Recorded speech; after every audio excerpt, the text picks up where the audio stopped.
Afternoon sa ating lahat mga Iloy. So ngayon Iloy, mamana naman tayo. Medyo malabo yung spot natin ngayon. Kita nyo naman sa dagat yung kulay chocolate.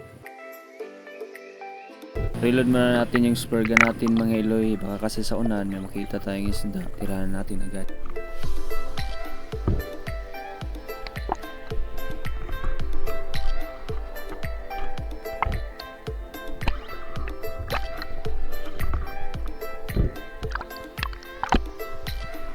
Tapos na natin i-reload mga Iloy and let's go. Dito mga Iloy, sa dive na to, dito natin nakuha ang ating unang isda at nagsagawa tayo ng fish call, ambush at ito yung mga nangyari.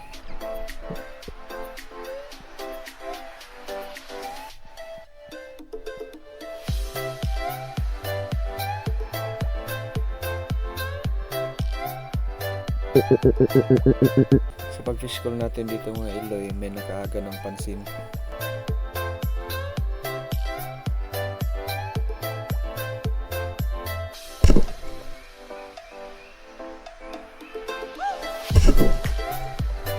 Ang isdang ito mga Iloy ay isang queenfish or tawag namin dito is lapis. Sobrang curious talaga ng isdang ito mga Iloy. Halos makadikit na yung mukha niya sa dulo ng pana ko.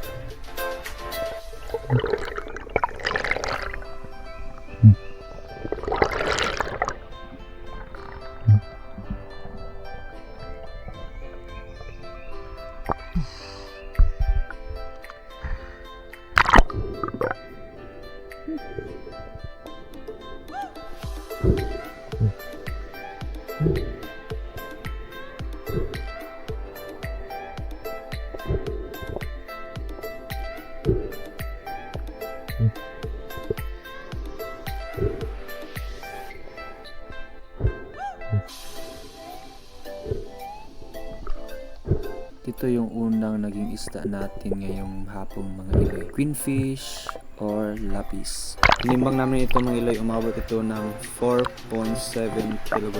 Palagi kong binibreed out yung isda mga Iloy kapag nakahuli ako kasi kahit ilang araw mo pa yan binifreezer, ma-preserve yung meat niya.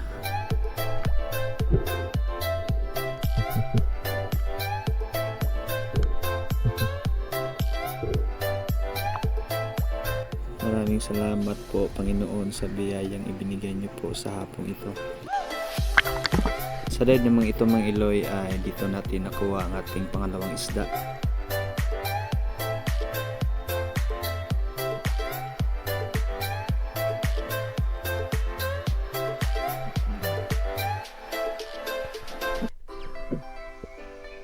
Binalikan natin yung puno mga Iloy. May nakita naman tayong mga lip tip, kaso lang ang liliit pa. Palakihin muna natin yan.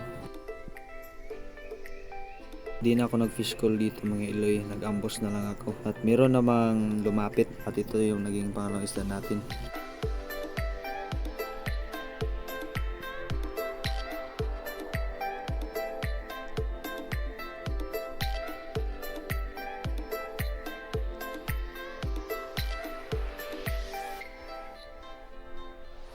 Sa sobrang curious ng isdang ito, ang ganda ng patama natin na stone shot. Hindi na talaga gumalaw.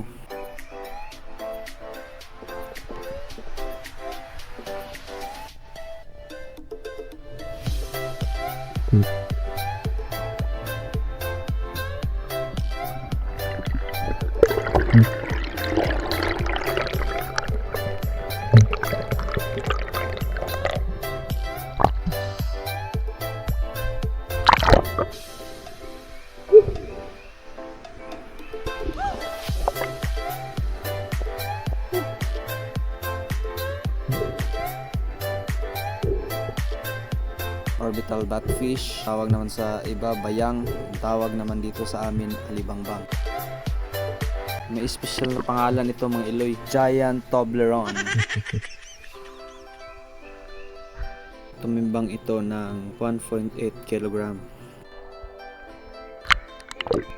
Marami ng pagsisid ang ginawa natin mga Iloy pero wala talaga nagpapakita. Kaya ito na yung huling sisid natin sa hapong ito.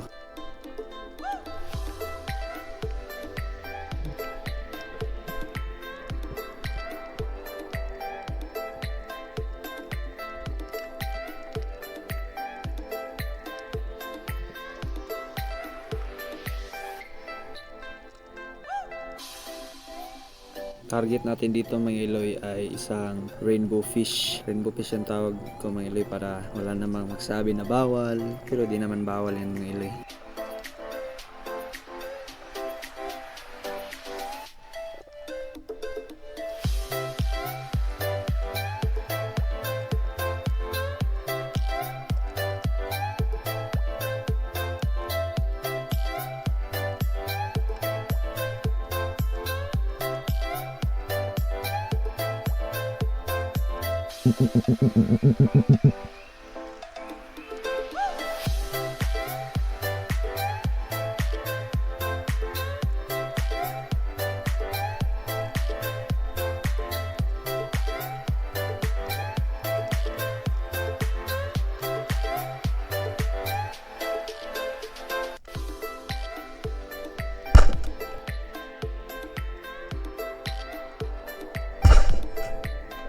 Ito yung naging panghuling isda natin sa hapong ito mga Iloy.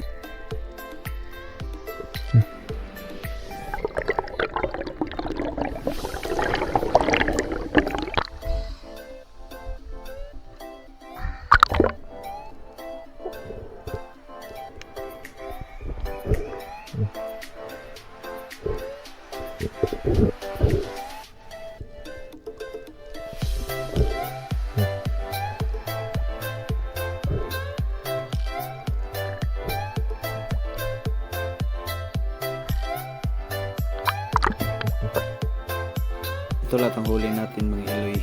Isang queenfish, batfish at isang rainbow fish.